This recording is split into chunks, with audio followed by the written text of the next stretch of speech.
আসসালামু আলাইকুম। আজকে আমরা সমাধান করব 30তম বিসিএস লিখিত গণিত প্রশ্ন প্রথম পর্ব। 2 নম্বর অঙ্ক, একজন ঠিকাদার 25 দিনে একটি রাস্তার কাজ শেষ করার জন্য চুক্তি করে 30 জন শ্রমিক নিয়োগ করলো, কিন্তু 15 দিন পর রাস্তার কাজ মাত্র অর্ধেক শেষ হলো। নির্ধারিত সময়ের মধ্যে রাস্তার কাজটি শেষ করতে অতিরিক্ত কতজন শ্রমিক নিয়োগের প্রয়োজন? দেখুন, অঙ্কটি অনেক বড়, দেখে মনে হচ্ছে অঙ্কটি অনেক কঠিন, কিন্তু অঙ্কটি একেবারে সহজ। 2 মিনিট বা আরো কম সময়ের মাধ্যমে এই অঙ্কগুলো করা যায়। আর একটা বিষয় হচ্ছে, এই অঙ্কগুলো অত্যাধিক ইম্পর্টেন্ট, বিভিন্ন পরীক্ষায় আসে। সুতরাং এই অঙ্কটি খুব মনোযোগ সহকারে একটু দেখুন। এখানে প্রথমে কি বলছে ভালোভাবে খেয়াল করুন, যে একজন ঠিকাদার 25 দিনে একটি রাস্তার কাজ শেষ করার জন্য চুক্তি করলো। একটা রাস্তা একজন ঠিকাদারকে দেওয়া হলো এবং ঠিকাদারকে বলা হলো আপনি নির্দিষ্ট সময়ের মধ্যে, এই 25 দিন, নির্দিষ্ট সময় আছে 25 দিনের মধ্যে আপনি কাজটা সম্পন্ন করে দিবেন। এই জন্য ওই ঠিকাদার তিনি 30 জন শ্রমিক নিয়োগ করলেন, কিন্তু 15 দিন পর, মানে মাত্র 15 দিনে মাত্র সে অর্ধেক কাজ শেষ করতে পারলো। তাহলে এখন বাকি অর্ধেক কাজ তার বাকি রয়ে গেল। তাহলে এই বাকি অর্ধেক কাজ, দিন ভাই কতটুকু? আচ্ছা, তাহলে বাকি 15 দিন পর রাস্তার কাজ মাত্র অর্ধেক শেষ হলো। তাহলে নির্ধারিত সময়ের মধ্যে রাস্তার কাজটি শেষ করতে অতিরিক্ত কতজন শ্রমিক নিয়োগ করতে হবে? তাহলে দেখুন, অর্ধেক কাজ শেষ করে ফেলছে, বাকি থাকে কতটুকু? তাহলে বাকি অংশ হচ্ছে, কাজ বাকি আছে, কাজ বাকি আছে। যদি আমি সম্পূর্ণ কাজটিকে 1 ধরি, তাহলে তারা করছে কতটুকু? অর্ধেক। তাহলে অর্ধেক মানে কি? 1/2 অংশ। আচ্ছা, এত অংশ কাজ তারা করছে, তাহলে বাকি থাকে কতটুকু? তাহলে সম্পূর্ণ অংশ থেকে অর্ধেক বিয়োগ করলে যা হয়, তাহলে অর্ধেকই আসবে। অথবা যদি লসাগু করেন তাহলে কি হয়? 2 হয় লসাগু, আর এখানে 2 হয়, 2 কে 2 আর মাইনাস হচ্ছে 1, বিয়োগ করলে কত থাকতেছে? সেই 1/2 অংশ, মানে সেই অর্ধেক অংশ। তাহলে তারা অর্ধেক অংশ কাজ করে ফেলেছে, বাকি আছে আর অর্ধেক অংশ। তাহলে তারা এই প্রথমে এই অর্ধেক অংশ কাজ করলো কত দিনে? 15 দিনে। তাহলে দিন বাকি থাকে কত দিন? তাহলে লিখি, দিন বাকি থাকে, দিন বাকি থাকে। আমার টোটাল দিন কত দিন দিছে? 25 দিন। আচ্ছা, 25 দিনের ভিতরে আমি অলরেডি কাজ করছি কত দিন? 15 দিন। তাহলে বিয়োগ করলে 25 থেকে 15 থাকছে কত? 10 দিন। ভালো করে খেয়াল করো। তাহলে প্রথমে সে অর্ধেক কাজ করলো 15 দিনে, তাহলে বাকি আমার কাজ আছে অর্ধেক, কিন্তু দিন আছে কত দিন? 10 দিন। তাহলে কি হয় দেখুন তো, আমার বাকি কাজটা করতে 15 দিন লাগবে, তাহলে আমার দিন আছে 10 দিন, কিন্তু 10 দিনের ভিতরে আমার কাজ শেষ করতে হবে। তাহলে কি আমার শ্রমিক বৃদ্ধি করতে হবে না? তাহলে কতজন বৃদ্ধি করতে হবে সেটাই আমাদের নির্ণয় করতে হবে।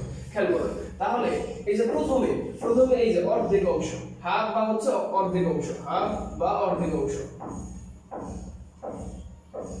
অর্ধেক অংশ তারা কত দিনে করে? প্রথমে 15 দিনে করে। অর্ধেক অংশ 15 দিনে করে কতজন শ্রমিকে? প্রথম দিন থেকে কিন্তু 30 জন শ্রমিক কাজ করতেছে। তাহলে হাফ বা অর্ধেক অংশ 15 দিনে করে হচ্ছে 30 জন শ্রমিক। আচ্ছা, এখন আরেকটা জিনিস খেয়াল করতে হবে, আমার কি চাইছে প্রশ্ন? শ্রমিক চাইছে। এই জন্য ঐকিক নিয়মে যেই অংশটা চাই সেটাকে ডান পাশে রাখতে হয়। এই জন্য শ্রমিক চাইছে, আমি শ্রমিকটা ডান পাশে রাখছি। আচ্ছা, এখন খেয়াল করুন যে এই হাফ বা অর্ধেক অংশ কাজ একদিনে করে, তাহলে একদিনে করতে কতজন লাগবে সেটা বের করব। তাহলে যেহেতু 15 দিনে করে 30 জনে, তাহলে একদিন করতে হলে অনেক বেশি শ্রমিক লাগবে। বেশি মানে হচ্ছে গুণ করা, তাহলে 15 × 30, এটা কি সংখ্যা আসবে? জন আসবে, শ্রমিকের জন আসবে। আচ্ছা, এখন খেয়াল করুন যে কাজটা তো ঠিকই থাকবে, কারণ অর্ধেক করে ফেলছে, বাকি অর্ধেক আছে। তাহলে অর্ধেক বা হাফ অংশ কাজ আমার কয় দিনে করতে হবে? 10 দিনে করতে হবে। তাহলে 10 দিনে করতে শ্রমিক লাগে কতটুকু দেখুন?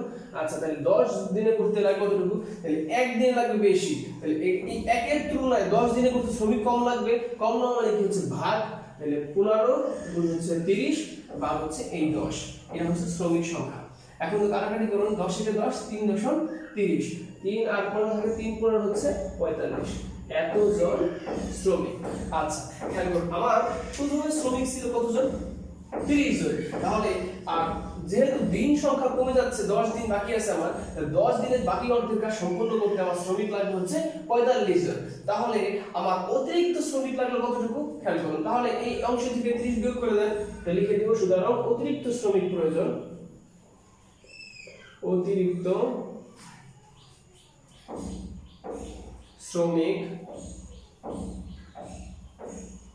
শ্রমিক নিয়োগের প্রয়োজন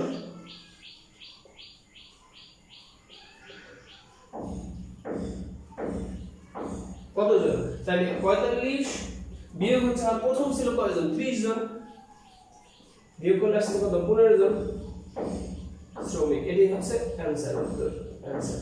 আবার বলতেছি খেয়াল করুন যে অর্ধেক কাজ করছে তারা 15 দিনে, তাহলে বাকি থাকতেছে অর্ধেক কাজ, বাকি থাকতেছে কয়দিন? 10 দিন। 10 দিনে করতে হলে অবশ্যই শ্রমিক বেশি লাগবে। তাহলে এই যে অর্ধেক কাজ তারা প্রথমে 15 দিনে করছে 30 জন শ্রমিকের, তাহলে অর্ধেক কাজ একদিনে করে কতজনে, আর অর্ধেক কাজ 10 দিনে করতে কতজন শ্রমিক লাগবে? শুধুমাত্র ঐকিক নিয়ম, জাস্ট এটুকু তো সবাই পারে, এটুকু বলেই দেওয়া আছে। এই অংশটুকু করতে পারলেই অঙ্কটা শেষ। আশা করি অঙ্কটি খুব সুন্দরভাবে বুঝতে পারছেন। 1 নম্বর অঙ্ক সরল করুন। 1.5 ভাগ 0.075 গুণ 3.25 ভাগ 1.3 গুণ 3.3 ভাগ 2.25 মাইনাস বিয়োগ 1.36 অনুপরিক। অঙ্কটি দেখেই বুঝতে পারছেন অঙ্কটি হচ্ছে সরল অঙ্ক। সরল অঙ্ক কেউ করে না, ম্যাক্সিমাম খুব কম মানুষ তারা সরল অঙ্ক করে, কারণ সরল নাকি অনেক অনেক ঝামেলা হয়, এই জন্য হচ্ছে সরলটা সবাই অ্যাভয়েড করে দেয়। তো আমি এই অঙ্কটি করার মতো কিছুই না, কিন্তু আমি আজকে এই অঙ্কটা করাবো একটা মাত্র কারণে, দেখানোর চেষ্টা করব যে সরল অঙ্ক যদি আপনি খুব সুন্দর নিয়ম বা সহজভাবে টেকনিক আকারে করা যায়, তাহলে দেখবেন যে ভুল হওয়ার সম্ভাবনা একেবারেই নাই, খুব কম। তবে আপনাকে ওই টেকনিকটা শিখতে হবে যে কোন টেকনিকে আমার অঙ্কটা করলে যে আমার খুব শর্টকাটে এমন ভুল হওয়ার কোনো সম্ভাবনা নাই। চলুন দেখি যে কিভাবে শর্টকাটে করা যায়। এখানে প্রথমে অঙ্কটি আমি একটু তুলে দেখুন।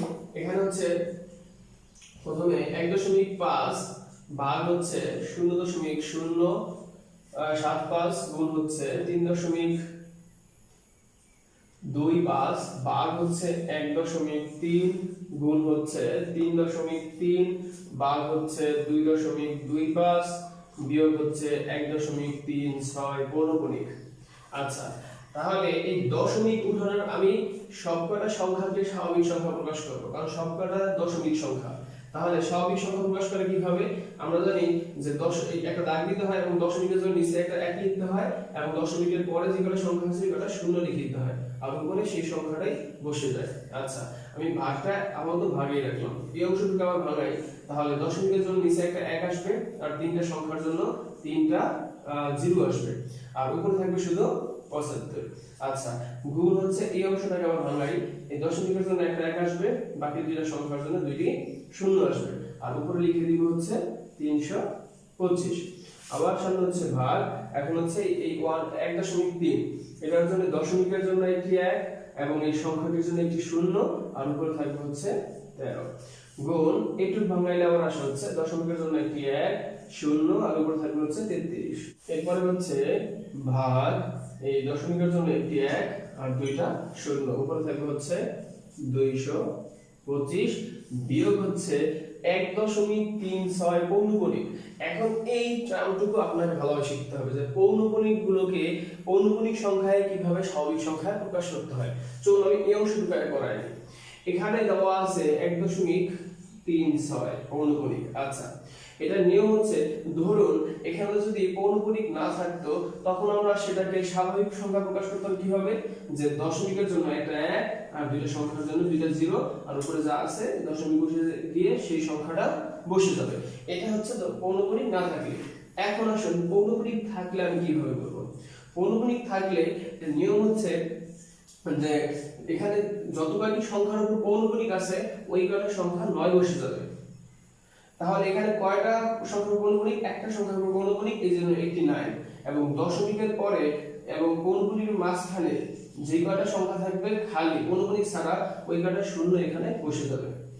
আর উপরে হচ্ছে এই 136 লিখে দিব, আর এই পৌনঃপুনিক ছাড়া এই সম্পূর্ণ অংশটুকু বিয়োগ করে দিব। এটা হচ্ছে পৌনঃপুনিক মানে থেকে সাধারণ ভগ্নাংশে প্রকাশ করার নিয়ম। যদি এই অংশটুকু আমি আর একটু ডিটেইলস বলি, এই অংশটুকু এরকম না থেকে এরকম থাকতো 1.36 পৌনঃপুনিক পৌনঃপুনিক, তখন আমরা কিভাবে করতাম? তখন করতে হবে যে আমি আগেই বলেছি যে যেই দশমিকের পরে যেই কয়টা সংখ্যার উপরে পৌনঃপুনিক থাকে নিচে ঠিক মানে ওই কয়টা সংখ্যা 9 হয়। তাহলে এখানে কয়টা সংখ্যার উপর পৌনঃপুনিক আছে? দুইটা সংখ্যার উপরে, এই জন্য 2টা 9, আর উপরে আসবে হচ্ছে 1 3 6, আর বিয়োগ করতে হবে এই 1। আশা করি এই নিয়মগুলো বুঝতে পারছেন। আমি সবকটা নিয়ম লিখে দিলাম, কারণ আমাদের দরকার হচ্ছে এই মাঝের অংশটুকু। হ্যাঁ, তাহলে জাস্ট শুধুমাত্র কি করতে হয়, এখন স্বাভাবিক যোগ বিয়োগ আর কি, এটা বিয়োগ করে দেন। 3 আছে 6.3 হলে, আর 1 আছে 3.2 হলে, আর 1 এর 1 90। আলটিমেটলি এটুকু পর্যন্ত পাইলাম কত? 123/90। আচ্ছা, আশা করি এই অংশটুকু ভালোভাবে বুঝতে পারছেন। তাহলে খেয়াল করুন, তাহলে এটা পুরো কি লিখবো যে এখানে একটা 9 লিখবো এবং এই দশমিকের আগের মধ্যে একটা সংখ্যা পূর্ণাঙ্ক ছাড়া আছে, এই জন্য একটি 0 লিখে দিব, আর উপরে লিখবো হচ্ছে 136 বিয়োগ হচ্ছে সব টোটাল সংখ্যাটা বিয়োগ করে দিব পৌনঃপুনিক ছাড়া যতটুকু আছে, তাহলে 1 3 মানে 13। আচ্ছা, এবার আসুন আমরা জানি যে সরল অঙ্কে বা হচ্ছে সমীকরণে ভাগের জায়গায় গুণ লেখা যায়, তাহলে কি করতে হয়? শুধু ভগ্নাংশটা উল্টাই দিতে হয়, এই জন্য আমরা সকল ভাগের জায়গায় গুণ লিখে দিব। এখন আমরা যেখানে যেখানে ভাগ আছে ভাগের জায়গায় আমরা গুণ দিব। আচ্ছা, এখন হচ্ছে 15/10, এই ভাগের জায়গায় গুণ দিলাম। তাহলে ভাগের জায়গায় গুণ দিলে কি হয় যে ভগ্নাংশটা মানে উল্টায় যায়, যে হচ্ছে এই উপরে চলে যাবে 1000 আর নিচে হচ্ছে 75। এটা হচ্ছে নিয়ম, যে আমি যদি ভাগের জায়গায় গুণ আনি তাহলে হচ্ছে আমার ভগ্নাংশ উল্টায় যাবে, আবার যদি গুণের জায়গায় ভাগ নিয়ে আসেন তাহলে আবার হচ্ছে এই 75 উপরে চলে যাবে আর নিচে 1000 চলে আসবে। আচ্ছা, গুণের জায়গায় গুণ রাখলাম, তাহলে 325 বাই হচ্ছে 100। আবার ভাগের জায়গায় গুণ আনলে কি হবে? ভগ্নাংশটা উল্টায় যাবে, 10 যাবে উপরে, নিচে আসবে হচ্ছে 13। এবং গুণের জায়গায় গুণ লিখবো, আর যেটা আছে ঠিক থাকবে 10। এই ভাগের জায়গায় হচ্ছে গুণ লিখলে হবে, উপরে চলে যাবে 100 আর নিচে চলে আসবে হচ্ছে 225। আর বিয়োগটা শুধু আমি করে দিচ্ছি যে এই 3 আছে 6 হচ্ছে 3 হলে, আর 1 আছে 3 থেকে 1 গেলে 2, আর 123/90। আচ্ছা, এখন খেয়াল করুন এখানে এখন কাটাকাটি করলেই হয়ে যাবে। তাহলে খেয়াল করুন এখানে হচ্ছে যে এই 100 তে এই 100 কাটা, কারণ দেখুন এই অংশটুকু শুধু হচ্ছে আলাদা, এটা হচ্ছে আলাদা, তাহলে এই অংশটুকুর মধ্যে কাটাকাটি করলে মান বেড়ে যাবে। এখন কিভাবে কাটাকাটি করতে হয় সেই অংশটা ভালোভাবে খেয়াল করুন, যে এই 100 তে 100 কাটা উপরে নিচে কাটাকাটি যায়, এবং হচ্ছে এখানে এই 15 দ্বারা যায় 75 বিয়োগ হচ্ছে 5 75। আচ্ছা, এরপর হচ্ছে ধরি আমি এই শূন্যতে কাটা থাকছে 100, তার 5 দ্বারা যদি 100 কাটি তাহলে 5 বিশা 100। আচ্ছা, এরপরে এই 10 কাটা। এখন 5 দ্বারা এটাকে ভাগ দিই, 5 দ্বারা ভাগ করলে কত হয়? 5 6 30 থাকছে 2 25, 5 5 25, তাহলে 5 দ্বারা 325 ভাগ করলে আসছে 65। 5 দ্বারা আবার আমি এই নিচেরটাকে ভাগ করব, তাহলে কত হয়? এই 22 এর নিচে তার পাঁচ হচ্ছে 20, থাকে 2 25, 5 5 25। তাহলে দেখুন আমি উপরে নিচে 325 কে 5 দ্বারা ভাগ করছি এবং হচ্ছে 225 কে 5 দ্বারা ভাগ করছি, এখানে 65 আসছে, এখানে 45 আসছে। আচ্ছা, এরপরে দেখুন এই 13 কে 13 আর হচ্ছে 5 13 65। এখন আসলে আবার হচ্ছে এই যে 5 থেকে 5 5 9 45। আচ্ছা, এরপর হচ্ছে 3 3 9 3 11 33। আর কোন কাটাকাটি যায় দেখুন তো, উপরে শুধু কি আছে 20 এবং হচ্ছে 11, নিচে আছে শুধু 3, তাহলে আর কোন কাটাকাটি যায় না, এইজন্য 20 এর সাথে 11 গুণ করলে 11 × 22 আর একটা শূন্য 220 আসে, আর নিচে শুধু রইল কত 3। আর এই যে এই পাশে এটুকু কিভাবে কাটাকাটি যায় দেখুন তো, আমি 3 দ্বারা কাটাকাটি করি, তাহলে 90 এর 3 দ্বারা কাটলে আসে শুধু 30, 3 3 90, আর উপরে 12 হচ্ছে 3 4 12, আর 3 এর ভিতরে 1 12 41, তাহলে 3 41 হচ্ছে 123 আর 3 30 হচ্ছে 90। আচ্ছা, তাহলে এই অংশটুকু থেকে আমি কি পাইলাম? 41 হচ্ছে 90। এখন এই অংশটুকু শুধুমাত্র আমি লসাগু করে দিব, আমি এখানে করি লসাগু করলে 3 আর 30 এর লসাগু হচ্ছে 30। তাহলে 3 30 এর জায়গায় আবার 10 বার 3 30 হচ্ছে 30, 10 দ্বারা এই 220 কে গুণ করতে হবে। তাহলে যেহেতু 1 দ্বারা গুণ করি একটা শূন্য বেড়ে যাবে, কারণ 10 দ্বারা 220 গুণ করলে আসে হচ্ছে আর একটা শূন্য শুধু বেড়ে যাবে, এই মাঝখানে মাইনাস। আর এখানে 30 এর 30 একবার, তাই 1 দ্বারা 140 গুণ করলে সেই 140 আসে। এখন এখানে বিয়োগ করুন, কত আসতেছে? 1 পাবো হচ্ছে 10 1 আছে 10 হচ্ছে 9 হইলে হাতে আমার 1 আর 5 5 আছে 10 পয়েন্ট 5 হইলে হাতে আমার 1 2 আছে 1 হইলে 2159 বাই হচ্ছে 30। তাহলে মানটা আমার বের হলো একটু, কিন্তু এখানে অ্যানসার লিখলে হবে না, এইজন্য আপনাকে এই 30 দ্বারা হচ্ছে 2159 কে আবার ভাগ করতে হবে। তাহলে দেখুন আমি এই অংশটা এখানে করে দিচ্ছি, হ্যাঁ এখানে করি যে 30 ভাগ হচ্ছে 2159। এই ভাগটা খুব ইম্পর্টেন্ট, একটু ভালোভাবে খেয়াল করুন। 30 তাহলে 21 যায় না, এজন্য আমি 5 25 নিলাম, তাহলে হচ্ছে 3 7 21 210 পর্যন্ত যায়। এরপর হচ্ছে এখানে 5 থাকে বিয়োগ করলে আর এখানে 9 আসে, তাহলে এই 30 59 এর জায়গায় আবার একবার, কারণ দুইবার গেলে 60,000 বেশি হয়ে যাবে না, তাহলে 30 বিয়োগ করা থাকছে হচ্ছে 29। এখন 30 29 হইতে যায় না, এজন্য দশমিক দিয়ে আমি একটা শূন্য নিয়ে আসলাম। এখন 30 200 29 90 দিয়ে কত বার যায়? 9 বার, তাহলে কিভাবে 9 বার যায়? যে 3 9 27। খেয়াল করুন যে 9 এর থেকে বেশি গেল না কেন? যদি আমি 10 নিতাম তাহলে হয়তো কত, যে 10 30 300 হয়ে যেত, তখন 290 থেকে সংখ্যাটা বড় হয়ে যেত, তাহলে যাইতো না। তাইলে এখন এই যে 270 বিয়োগ করব হচ্ছে 90 থেকে, তাই কত আসছে? 0 27 এবং 2 দিয়ে 20। তাহলে 30 কি 20 তে যায় না, এজন্য দশমিকের জন্য আবার একটা শূন্য আনলাম। তাহলে এখন 30 200 যায় কয়বার? 6 বার, 3 6 18, মানে হচ্ছে 180। তাই বিয়োগ করলে দেখেন এই যে 200 থেকে 180 বিয়োগ করলে থাকতেছে কত? আমি এখানে একটু দেখাই যে 20।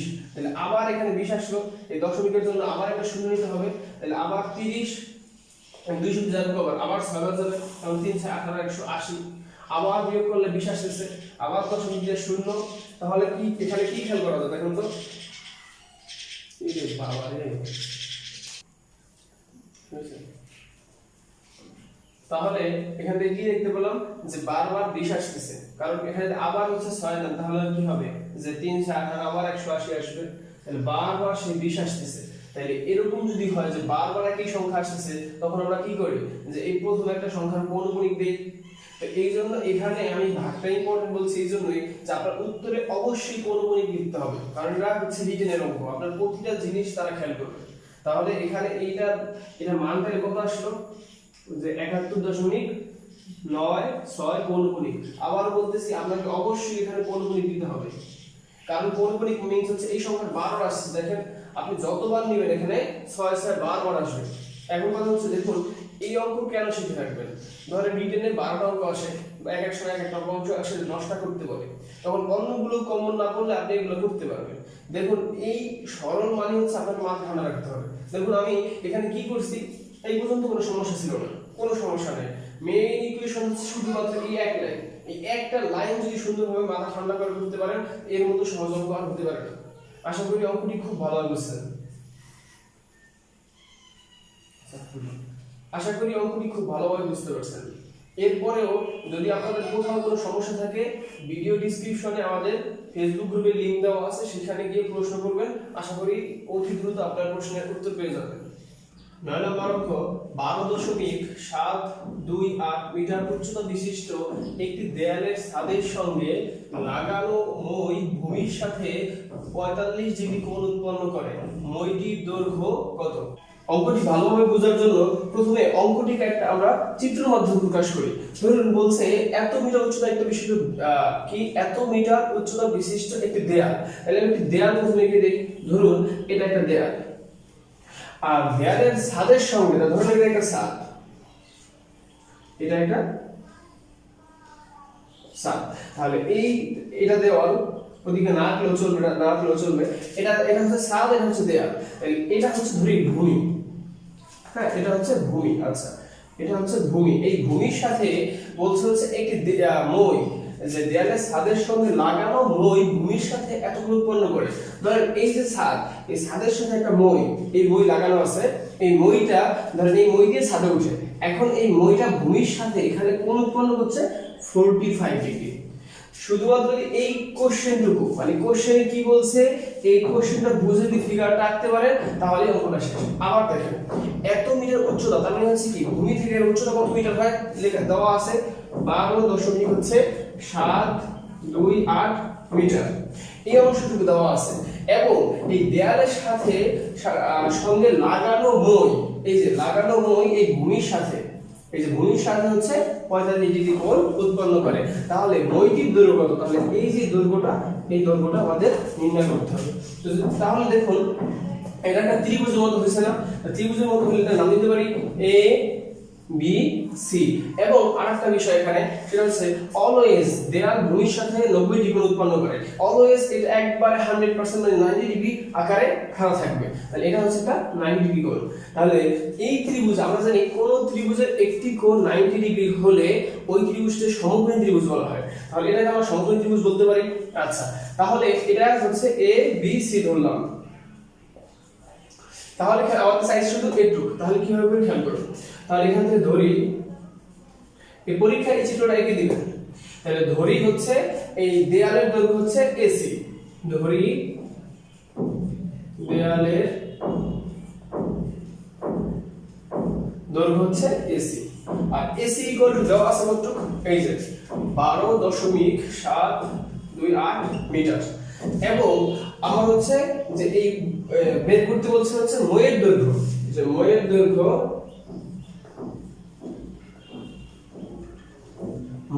ধরে নিছি কি আমরা এই এবি, মইয়ের দৈর্ঘ্য হচ্ছে এবি। এবং আরেকটা জিনিস দেওয়া আছে হচ্ছে যে ভূমি এবং মইয়ের মধ্যবর্তী কোণ হচ্ছে 45 ডিগ্রি। তাহলে কোণটি হচ্ছে কোণ এ বি সি, এই যে বি কোণ মাঝখানে, এর মান দেওয়া আছে 45 ডিগ্রি। অঙ্ক শেষ। খেয়াল করুন এখানে আবার কি কার সাথে কি সম্পর্ক?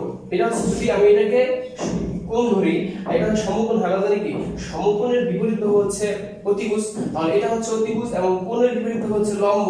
তাহলে এটা হচ্ছে লম্ব। তাহলে আমার দুইটা এই যে লম্ব এবং অতিভুজের মধ্যে আমার এই লম্বের মাধ্যমে অতিভুজ বের করতে হবে। তাহলে লম্ব এবং অতিভুজের মধ্যে সম্পর্ক sin থিটা। তাহলে আমরা কি জানি যে sin থিটা ইকুয়াল টু হচ্ছে লম্ব বাই অতিভুজ। এই বিষয়টুকু আমরা সবাই জানি।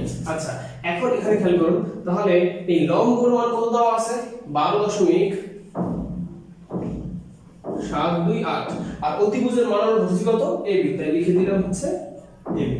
আচ্ছা, এখন একটু খেয়াল করুন এখানে এই যে থিটার মান প্রশ্ন দেওয়া আছে কত ডিগ্রি 45 ডিগ্রি। তাহলে বসাই দিব sin 45 ডিগ্রি ইকুয়াল টু হচ্ছে এই মানটা যে 12.728 বাই এবি। এখান থেকে শুধুমাত্র এবিটা বের করতে পারলেই আমাদের অঙ্কটা হয়ে গেল। খেয়াল করুন এবার আমাকে জানতে হবে যে sin 45 ডিগ্রির মান কত। আমরা এটা সবাই জানি যে sin 45 ডিগ্রির মান হচ্ছে 1/√2। আচ্ছা, এখন খেয়াল করুন এখানে আছে 12.728 বাই এবি। তাহলে এখান থেকে খেয়াল করুন আমার এবিটা দরকার, তাহলে এবিটাকে বাম পাশে আনতে হবে, আর আগে গুণ করে দিই, এবির সাথে 1 গুণ করলে এবি হয় ইকুয়াল টু এই যে √2 নিচে আছে উপরে গেলে গুণ হবে এর সাথে, যে √2 ইনটু হচ্ছে এই 12.728। এখন শুধুমাত্র এই যে √2 এবং 12.728 এখন এই গুণটুকু করতে হবে। দেখুন এখানে আছে √2 ইনটু হচ্ছে 12.728, এই গুণটা করতে পারলে অঙ্ক শেষ। এখন এই √2 এর মান আমরা এই যে এখান থেকে জানি হচ্ছে দিব 1.414 গুণ হচ্ছে 12.728। এই অঙ্কটা কিন্তু এই গুণটাই হচ্ছে একটু বড়, তাহলে আমরা গুণ করে দেখুন দশমিক উঠা বাদ দিয়ে যেই সংখ্যাগুলো গুণ করি 12.728 গুণ করে হচ্ছে 4141, এই যে এই দুটো দশমিক উঠা গুণ করি কিভাবে দেখেন। তাহলে এই দুটো গুণ করলে এই মান আসে। ভিডিওটা বড় হয়ে যাবে তাই আমি একবার দিলেই হবে, আপনার বাসায় শুধু দুটো গুণ করতে পারলেই হবে। এখন খেয়াল করুন আমরা কয়টা দশমিক বাদ দিয়েছিলাম, দেখুন দশমিকের পর কয়টা সংখ্যা 1 2 3 এখানে 4 5 6, তাহলে 6টা সংখ্যা পর দশমিক দেন 1 2 3 4 5 এই 6, তাহলে এখানে হবে দশমিক। তাহলে এটাই হচ্ছে কার মান পাইলাম আমরা, এই যে এবি এর মান হচ্ছে এটা।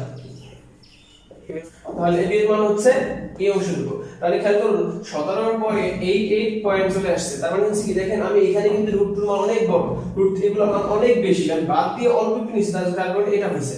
তার মানে কি এটা আমরা নিব হচ্ছে 18, কারণ হচ্ছে 17.88 মানে একেবারে 18 কাছাকাছি, এবং আমরা এই মানটা বাদ দিয়েছি তাহলে হচ্ছে আরো বেশি হইতো, সুতরাং আমরা লিখে দিব এটা 18। সুতরাং ময়ের মান হচ্ছে দৈর্ঘ্য হচ্ছে 18।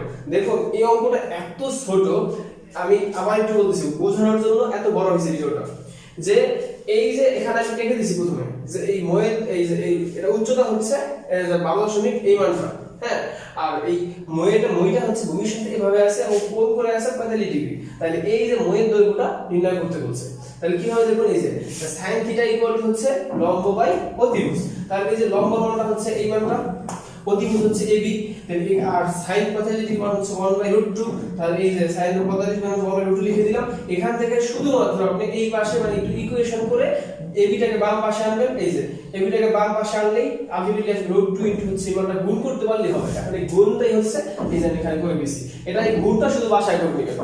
আর মূল নিয়মটা শেখানোর এই নিয়মটা আমি দেখাইলাম, আশা করি অঙ্কটি খুব ভালোভাবে করতে পারবেন।